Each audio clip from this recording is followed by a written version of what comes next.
Mao din yung part 2 sa tong adventure dire sulod sa tunnel mga badi. Medyo dugay-dugay gyud ako nasumpayan ng part 2 ani kay grabe na akong bisiha.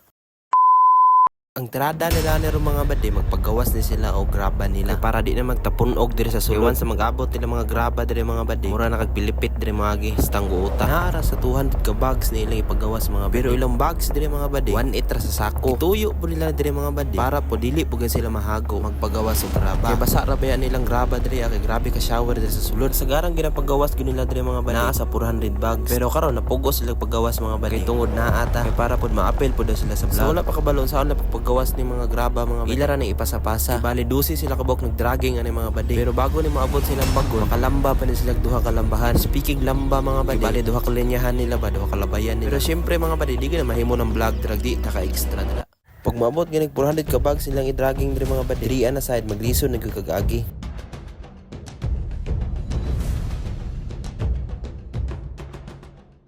Kaning gipile na graba dire sa kilid mga badi. Mao ni gidragging nila. Kado kay mga badi og dili ka kabalo mo pile ani matagakan gyud nasa ubos. Kailangan gyud mga badi og magtrabaho ka. Una-unaong gyud mo ang safety ninyo dire sa sulod sa tunnel. Once na naay masipyat dira sa inyo mga badi, posible jud gay naay madisgrasya. Mao nang kailangan jud nato dire mga badi magamping gid ta. Kay ang trabaho dire delikado na daan. So dapat mga badi dili na gyud mo kompensahan.